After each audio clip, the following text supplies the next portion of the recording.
Salutations à tous et à toutes, c'est FW, et donc bienvenue dans cette édition de Maranatha Time. D'abord, j'en profite pour te souhaiter un très bon début de semaine, et puis bien sûr te souhaiter la bienvenue dans notre podcast aujourd'hui. Aujourd'hui, nous allons parler des relations.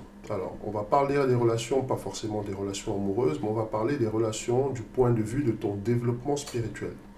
Il faut que tu comprennes que toute l'histoire de ta vie va se tramer autour des relations.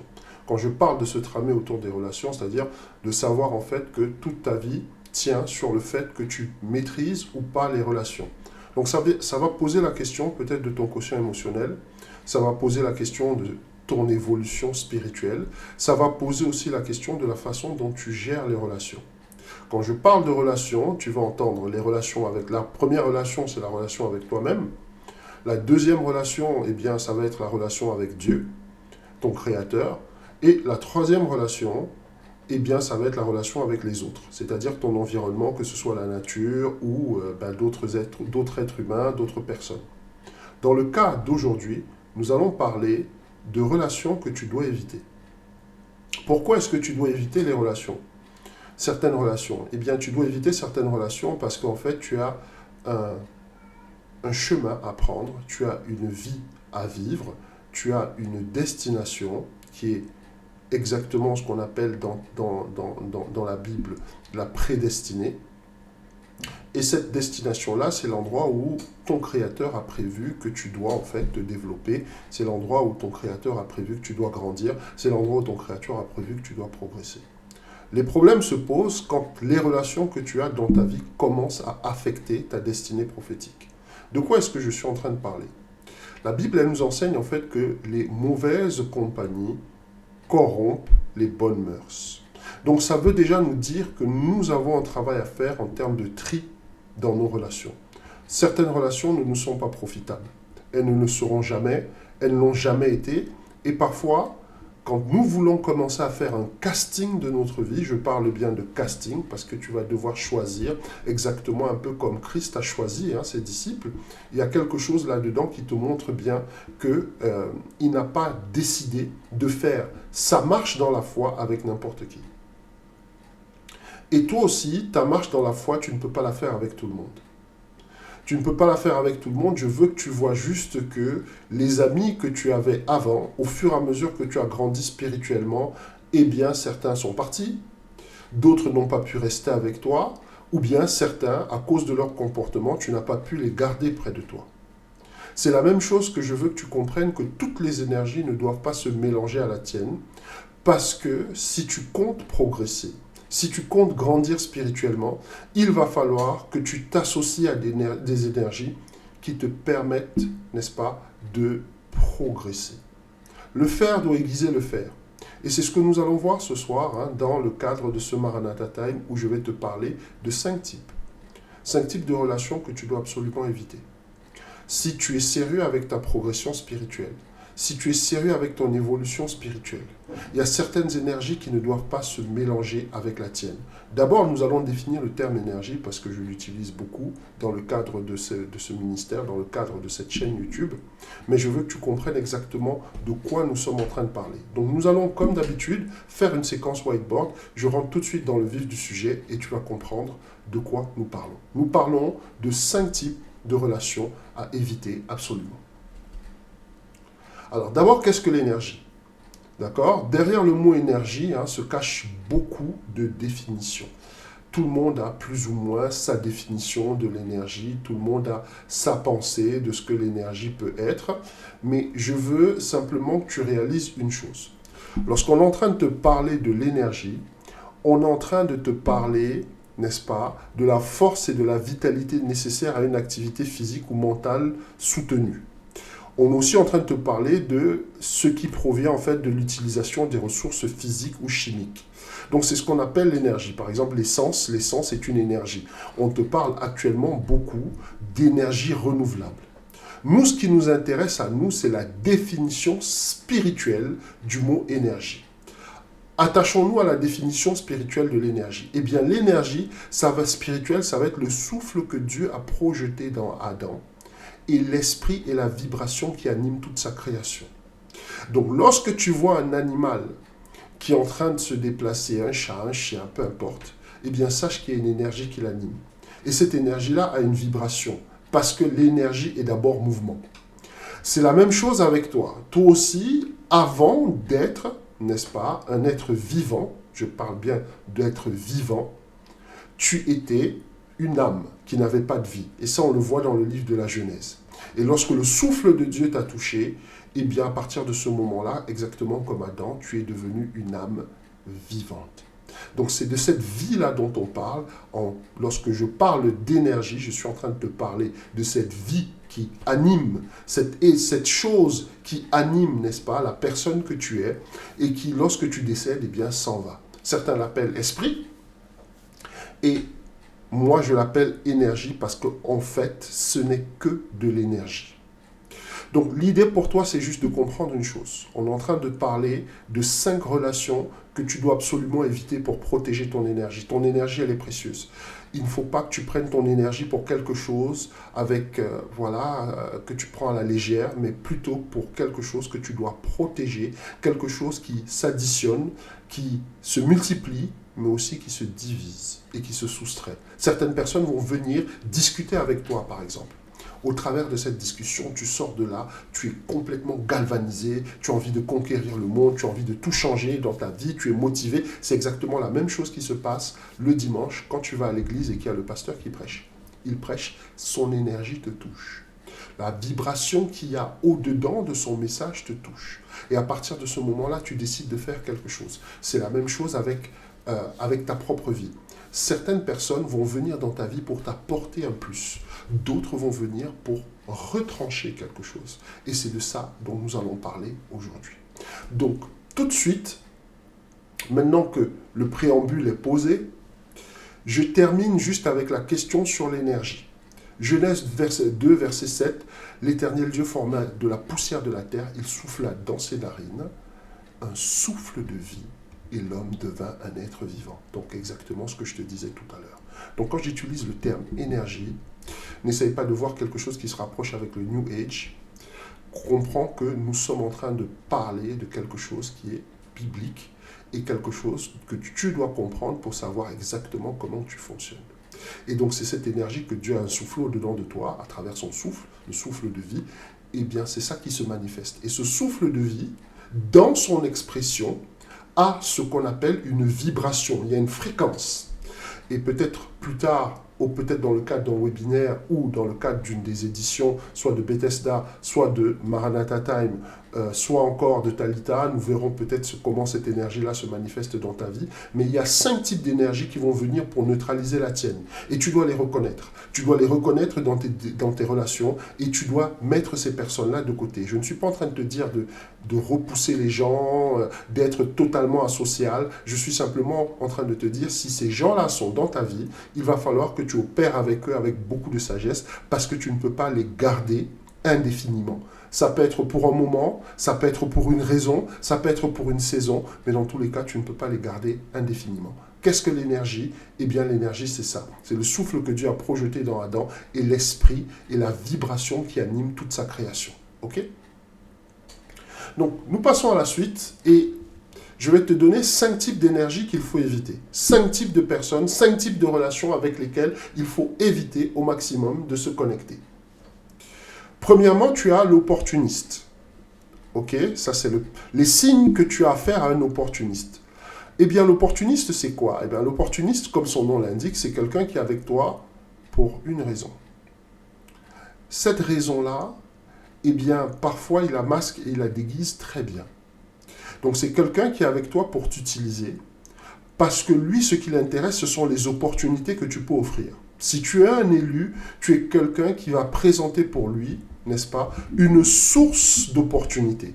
Tu es quelqu'un qui va présenter pour lui une fontaine, une espèce de fontaine dans laquelle il va pouvoir chaque fois venir se ressourcer, chaque fois venir puiser quand il a besoin d'énergie, quand il a besoin d'idées, quand il a besoin d'affection, quand il a besoin, je ne sais pas moi, d'intérêt, d'attention, etc. Ou parfois même de sagesse. C'est quelqu'un qui va venir pour toi pour prendre des choses. Le signe que tu as à faire à un opportuniste, c'est quoi? Eh bien, tu vas d'abord avoir des relations qui sont unilatérales avec lui. d'accord? Tu vas remarquer que la relation, elle porte toujours sur ses besoins et très rarement sur les tiens. Ok? Donc, si tu remarques, et je précise ici sur ce slide, si vous remarquez que la relation porte toujours sur leurs besoins et jamais sur les vôtres, sachez que vous avez affaire à un opportuniste. Il peut aussi y avoir ce qu'on appelle le manque de réciprocité. Manque de réciprocité, ça veut dire quoi? Ça veut dire que tu es dans une relation avec quelqu'un, peu importe hein, si elle est amoureuse, si c'est de l'amitié, si c'est professionnel, peu importe. Quand c'est un opportuniste, n'est-ce pas, ce sont des personnes qui rendent très rarement service, voire même jamais. Ils ne font que très peu de faveurs. Ok? Et quand ils en font, c'est toujours calculé parce que une fois qu'ils ont fait cette faveur, ils vont toujours trouver un moyen de compenser en vous prenant quelque chose. Donc c'est pas vraiment une faveur, c'est plus un échange, c'est plus une transaction. Et donc, ce sont des personnes qui ne font jamais de faveur et ne montrent jamais leur appréciation pour ce que tu fais. C'est-à-dire que quand lui s'investit dans un projet, toi tu es vraiment l'ami ou le compagnon ou le collègue ou le coéquipier parfait, tu soutiens la personne, etc. Mais quand c'est ton tour, tu constates qu'il n'y a pas la même ferveur, il n'y a pas le même entrain, il n'y a pas le même intérêt. Fais très attention, tu as affaire à un opportuniste. Cet opportuniste-là, il est là pour se servir du talent, pour se servir du don, pour se servir peut-être de ce que Dieu a mis au-dedans de toi, pour pouvoir t'exploiter. Comportement manipulateur. Alors, ce sont des personnes qui très souvent, c'est le cas des opportunistes, ils vont utiliser la culpabilité, ou ils vont utiliser la flatterie, ou encore d'autres tactiques pour obtenir de toi ce qu'ils veulent. Donc, il faut que tu fasses très attention. Beaucoup d'entre nous, nous sommes entourés d'opportunistes et parfois nous ne le découvrons qu'à la fin. Et quel est son but à ce monsieur? Eh bien, monsieur l'opportuniste, son but, c'est d'utiliser ton talent à ses fins. Et une fois qu'il est arrivé à ses fins, sache qu'il va te jeter parce que tu n'as plus d'utilité pour lui. C'est la définition exacte de l'opportuniste. Alors je ne te dis pas, peut-être parfois dans tes relations, il va y avoir des personnes, vous allez vous perdre de vue, où les centres d'intérêt sont différents, où il y a un déménagement, où il y a une distance, il y a quelque chose qui se crée, qui fait que vous ne pouvez plus avoir le même type de relation qu'avant, d'accord? Mais il n'empêche que ces personnes-là, tu seras toujours là, ou elles seront toujours là pour toi si tu as besoin de quelque chose vraiment. Je ne te parle pas de ça, je te parle de personnes. Une fois que tu as aidé cette personne, n'est-ce pas, en poussant son CDI vers la RH pour que cette personne soit en CDI, et une fois qu'elle a eu son poste, une fois qu'elle a eu sa promotion, vous n'avez plus du tout aucun rapport, bien que vous soyez dans le cadre de la même entreprise.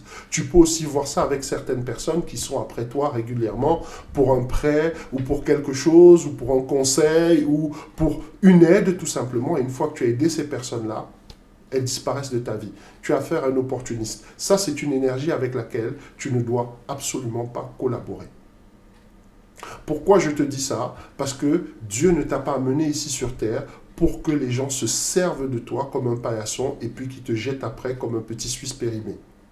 Ta vie, elle est liée à ta destinée prophétique. Et la personne qui doit utiliser majoritairement les talents qui sont en toi, ça doit d'abord être Dieu et pas une tierce personne. Beaucoup d'entre nous, on se laisse séduire par ces personnes-là parce que l'opportuniste, il va toujours arriver sous un aspect qui t'est plaisant. Il va toujours utiliser le fait que tu as, entre guillemets, de la sympathie, entre guillemets, de l'affection, peut-être même de l'amour pour cette personne-là, pour arriver à ses fins en utilisant le talent que tu as au-dedans de toi. Et ça doit te poser aussi une seule question. Est-ce que toi-même tu es conscient du talent que Dieu t'a donné? Est-ce que tu es conscient de ce que Dieu a mis au-dedans de toi? Et nous avançons. Nous avons le Calimero. Alors Calimero, c'est comme le personnage du dessin animé. Si tu ne connais pas, bon, ça remonte peut-être à un certain temps pour les plus jeunes. Calimero, c'était cette espèce d'oiseau qui se baladait avec une coquille sur la tête et qui était tout le temps en train de se plaindre. Il y a des gens dans ta vie qui vont venir te voir, ils vont se plaindre tout le temps. Tout le temps, il y a quelque chose qui ne va pas. Même quand ils sont bénis, même quand ils sont dans une situation qui est meilleure que la tienne, ils vont toujours venir te voir en se plaignant. Ils vont toujours venir te voir avec des larmes aux yeux. Ils vont toujours venir te voir avec un problème. Ils vont toujours venir te voir, non pas pour témoigner de ce que Dieu a fait pour eux, non pas pour témoigner de comment Dieu les a bénis, ou Dieu a avancé ou a changé leur situation, mais ils sont toujours là pour venir se plaindre. Et ils se plaignent de tout. De quoi est-ce que je parle? Les signes qui te montrent que tu as affaire à un Calimero. Le Calimero, c'est de la négativité constante. C'est-à-dire que ce sont des gens qui vont toujours se concentrer sur les aspects négatifs des situations et qui ne reconnaissent rarement, que très rarement, les aspects positifs. Donc leur vie, tout ce dont ils vont te parler, c'est de choses qui ne marchent pas dans leur vie. Et quand tu vas rester avec des gens comme ça, toi aussi tu vas commencer à croire que le monde entier est en train de s'écrouler. Cette négativité, ils vont te la transmettre. Toi aussi tu vas commencer à te plaindre. Toi aussi tu vas perdre de vue le grand Dieu qui opère dans ta vie pour regarder les grands problèmes. Je te parle du Calimero parce que c'est quelqu'un qui va venir empoisonner ton énergie avec de la négativité. Empoisonner ton énergie avec des plaintes fréquentes. Ce sont des gens qui se plaignent régulièrement. Si ces personnes-là sont en Christ, tu viendras même à te demander si dans leur vie, ils n'ont jamais fait une action de grâce. Oui Seigneur, je te remercie, mais... Et ce mais-là annule toutes les bonnes choses que tu as pu dire avant. De quoi je suis en train de te parler? C'est de personnes qui, par contamination, vont venir infiltrer de la négativité dans ta vie. Si tu as un ami, si tu as une copine, un pote, peu importe, même un frère, une sœur, etc., qui chaque fois que tu rencontres cette personne-là est là pour se plaindre de son mari, se plaint de sa femme, se plaint du boulot, se plaint, je ne sais pas moi, du temps, passe son temps à se plaindre, d'accord? Comprends que tu as affaire à un Calimero. Ce Calimero-là, c'est quelqu'un dont tu dois t'éloigner parce que cette personne-là va t'amener sur un chemin qui s'appelle l'ingratitude. Et c'est aussi quelqu'un, c'est toujours la faute des autres.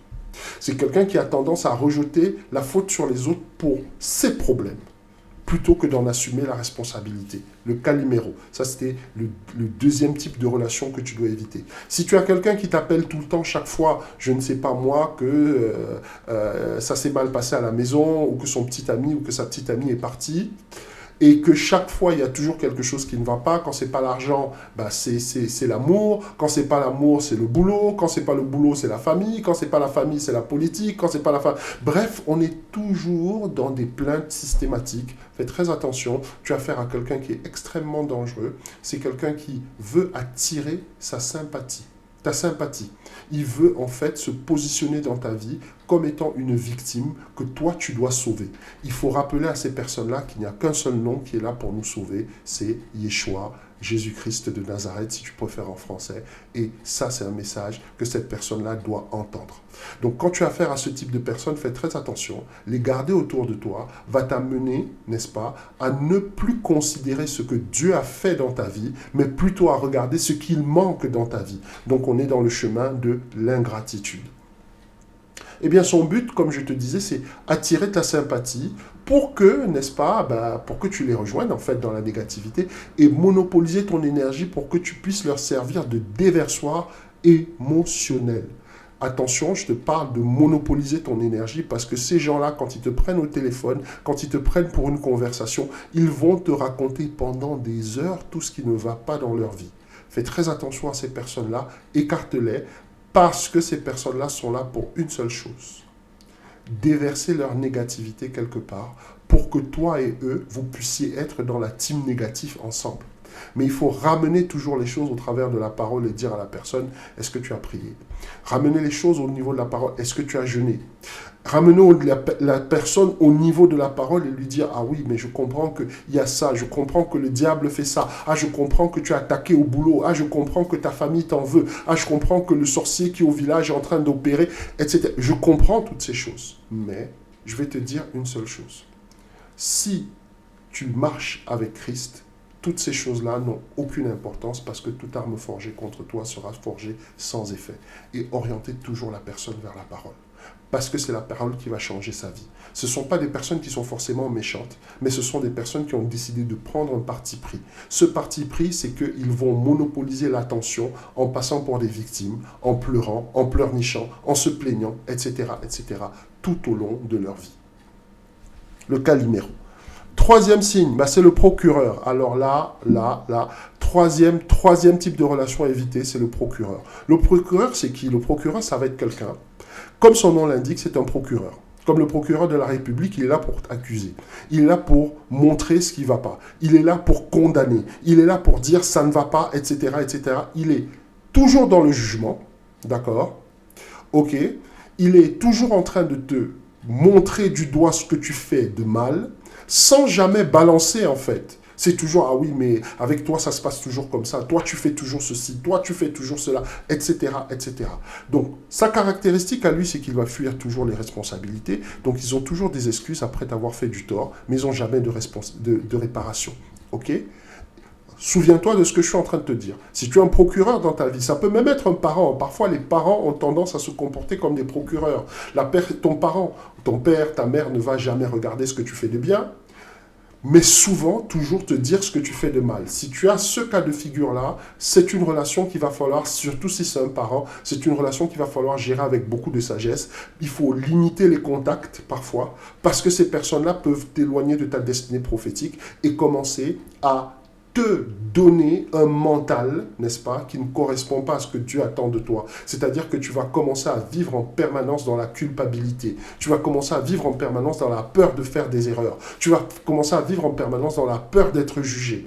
Et ces personnes-là, comme je te dis, elles sont toujours dans le jugement. Donc, ce sont des gens qui vont toujours exprimer leur insatisfaction sur ce que tu dis, sur ce que tu fais, sur ce que tu manges, n'est-ce pas, sans aucun filtre. Et toujours de façon dérogatoire. C'est-à-dire qu'ils vont toujours être en train de te dire les choses très brutalement, d'accord, sans aucun filtre, et te dire oui, mais tu manges n'importe quoi, c'est pour ça que tu as toujours des problèmes de poids, etc. Te dire ça de façon très crue, et en fait, en t'humiliant, en fait, en te diminuant, en fait, en te dénigrant pratiquement. Et avec ces personnes aussi, c'est une tendance, c'est toujours les autres. Parce que autant ils sont procureurs dans ta vie, autant dans leur vie, oh là là, ils sont absolument innocents de quoi que ce soit. C'est-à-dire qu'ils n'exercent pas sur leur vie le même jugement aussi dur qu'ils exercent dans ta vie. C'est-à-dire que toi, dans leur vie, tu vas voir plein de choses qui ne vont pas, d'accord? Et tu vas être surpris que quelqu'un qui a autant le sens du détail pour repérer ce qui ne va pas dans la vie des autres, n'ait pas le même sens du détail pour repérer ce qui ne va pas dans sa vie. Tu as affaire à un procureur. Si tu as affaire à un procureur, c'est une relation que tu dois éviter. C'est une relation dont tu dois te protéger. Peu importe si c'est ton patron, peu importe si c'est un parent. Ce sont des personnes que tu dois gérer avec beaucoup de sagesse pour te focaliser, d'accord, uniquement sur les faits et non pas sur ce que ces personnes-là disent.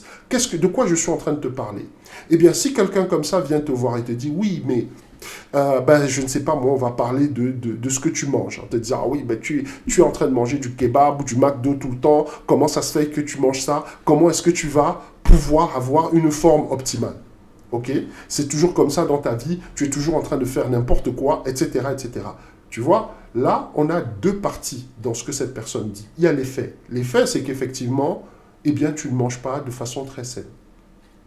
Mais quand la personne te dit, c'est toujours comme ça dans ta vie, là, on est déjà dans le jugement. Là, on est déjà dans le dénigrement. La personne n'est pas en train de te motiver. La personne n'est pas en train de trouver des solutions. La personne est dans les attaques. La personne est en train de te diminuer. La personne est en train de te mettre dans une case qui n'est pas la tienne. Parce que dans le fond, on a tous, quelle que soit notre vie, nous sommes des êtres humains, on ne va pas être parfaits. Donc si cette personne-là est toujours en train de pointer ce qui ne va pas dans ta vie, toujours en train de te montrer ce que tu ne fais pas, ce que tu ne fais pas de bien, parce que son sens critique, en fait, ne va toujours s'exercer que sur tes fautes. Jamais, jamais sur tes bienfaits, jamais, n'est-ce pas, sur tes qualités. Donc, c'est toujours les autres. Donc, cette personne-là a toujours tendance à rejeter la faute sur les autres pour leurs problèmes, plutôt aussi que d'en assumer la responsabilité. Tu vois un peu le parallèle avec l'autre personnage que nous avons vu précédemment. Et quel est son but? Eh bien, son but, c'est que le procureur, en fait, ça c'est ce que tu dois comprendre. Peut-être que tu as un collègue qui est comme ça. Au boulot, chaque fois que tu fais quelque chose qui ne va pas, il est le premier qui court chez le patron pour dire « Ah ben vous voyez, FW, il n'a pas fait ci, il n'a pas fait ça. Ah FW, c'est dommage, hein, ton travail, il n'est jamais bien fait. » Des choses comme ça. c'est quelqu'un qui a vu ton potentiel, mais il ne peut pas supporter en fait que tu sois au-dessus de lui. Il sent bien au-dedans de lui-même que tu es meilleur que lui. Donc il va avoir le besoin permanent de te rabaisser. Donc ce sont des relations que tu dois éviter parce que si tu es une personne de destinée, si tu as rendez-vous avec Dieu quelque part, si Dieu a envie de travailler avec toi pour que tu atteignes un certain niveau, il va y avoir tout simplement certaines relations que tu ne vas pas pouvoir te permettre de garder. Le procureur. Et puis tu as le compétiteur. Alors fais très attention avec le compétiteur. C'est quelqu'un qui va venir vers toi et qui va se présenter en fait comme un ami, comme une personne amicale ou comme quelqu'un qui veut t'aider. Et puis très vite, tu vas constater certaines choses. Tu vas constater que derrière le je veux t'aider, tu es régulièrement en confrontation avec cette personne. Ça peut être des confrontations verbales, ça peut même être parfois des confrontations physiques. Mais dans tous les cas, c'est quelqu'un qui est toujours en train de se comparer à toi. C'est-à-dire que s'il fait quelque chose de mal, et que tu lui dis, ouais, mais tu as fait un truc qui n'était pas bien, il va te dire, ah oui, mais toi aussi, tu fais souvent ce genre de choses. Ça veut dire que la personne, en fait, n'est pas en train de prendre conscience de ta démarche. Si tu lui dis qu'il a fait quelque chose de mal, c'est pas pour le juger, c'est pas pour le diminuer, c'est simplement pour lui dire, je suis sûr que tu peux être meilleur que ça. Mais peu importe la façon dont tu t'y prends, pour parler à cette personne-là, elle va toujours tout prendre et retourner les choses dans le sens où, ouais, mais toi aussi, tu es comme ça. Donc là, tu vas avoir des comparaisons subtiles, n'est-ce pas? Ce sont des personnes qui vont souvent comparer leur réalisation aux tiennes. Et qui vont toujours, tu vois, d'une façon décontractée, te faire des remarques, te dire, ah oui, d'accord, oh, t'as acheté telle voiture, oh oui, très bien, ah oui, mais je la voulais cette voiture, mais en fait, je me suis dit, je vais prendre quelque chose de mieux, donc j'ai pris ceci. Donc, la personne ne se réjouit même pas pour toi parce que tu as acheté une nouvelle voiture. Elle est juste en train de te dire, ouais, mais la mienne est meilleure. Donc, si tu as ce type de personne-là dans tes relations, fais très, très attention.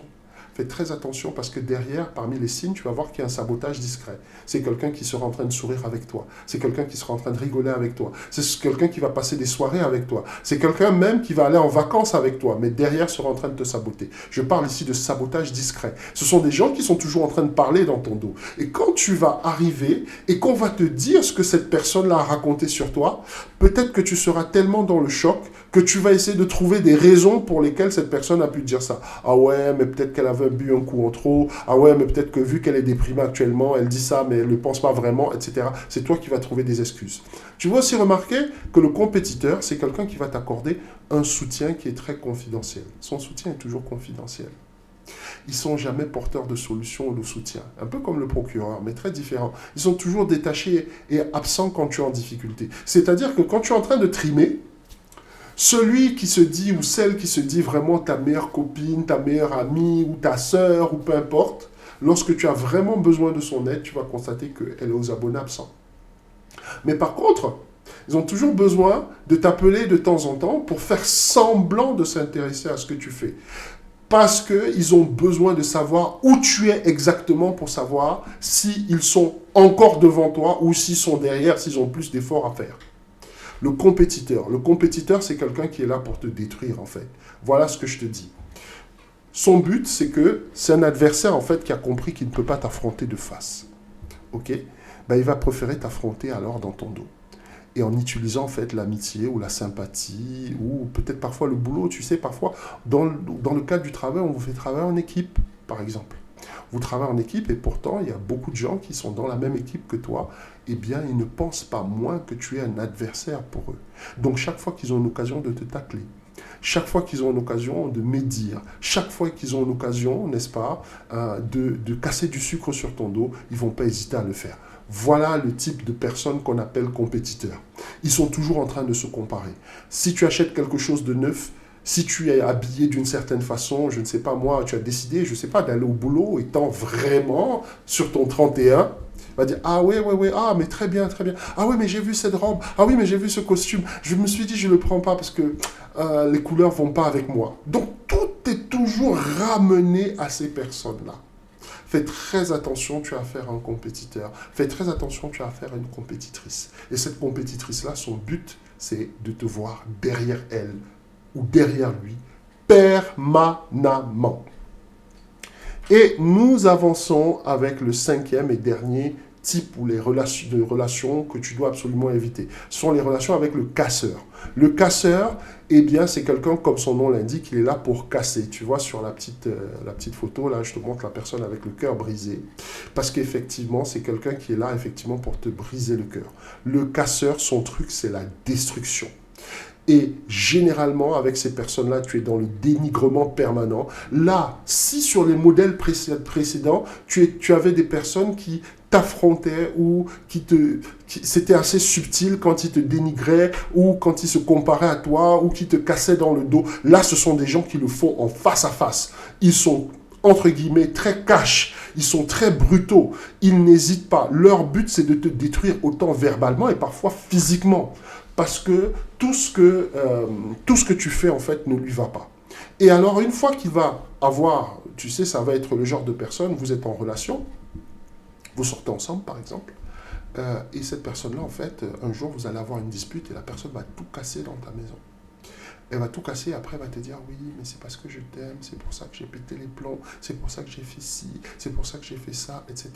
Ça va être la personne qui va, je ne sais pas moi, vous allez avoir une dispute, la personne va te laisser au beau milieu de nulle part, sachant pertinemment que tu n'as aucun moyen de locomotion et peut-être même que tu n'as pas ton portefeuille avec toi, et la personne va s'en aller en te laissant te débrouiller. Comprends que tu as affaire à un casseur, c'est quelqu'un qui est là pour te détruire en fait. Cette personne-là ne t'aime pas. Ok? Cette personne aussi, tu vas remarquer, le casseur, ils ont tendance à pratiquer l'isolation systématique. Ce sont des personnes, quand ils te voient être ami avec d'autres personnes qu'elles, ça passe pas. Elles te font comprendre que ouais, mais non, mais pourquoi tu traînes avec lui ou pourquoi tu traînes avec elle, etc., etc., etc., etc. Toujours en train, chaque fois que tu veux sortir de leur giron, chaque fois que tu veux le sortir de leur cercle ou plutôt de leur sphère d'influence, ces personnes-là, elles vont réagir de façon parfois brutale, parfois violente. Donc, et là, nous sommes en train de parler d'isolation systématique. Ce sont des personnes qui vont critiquer vos relations, qui vont critiquer votre famille, toujours réclamer plus d'attention et plus de ressources. Ce sont aussi des personnes qui pratiquent l'ultimatum, qui vont souvent vous menacer de vous quitter ou de vous nuire. Ouais, mais si tu dis ça, si tu fais ça, ben moi, j'hésiterai pas à aller voir le patron pour lui dire ce que tu as fait, pour lui dire que tu as fait ça, etc., etc., etc. Tu as intérêt à faire ce que je te dis de faire. Tu comprends rapidement que tu es dans des ultimatums, tu as affaire à un casseur. C'est quelqu'un qui veut te briser mentalement. C'est quelqu'un qui veut te briser spirituellement. C'est quelqu'un qui veut te briser parfois financièrement, socialement, dans tous les cas. Cette personne-là, c'est quelqu'un qui a établi dans sa vie les rapports de force. Et dans sa tête, c'est où tu lui es soumis, où il t'est soumis. Il a décidé que c'est lui qui aura la main sur votre relation. Ça veut dire que toi, tu es censé fonctionner comme il veut.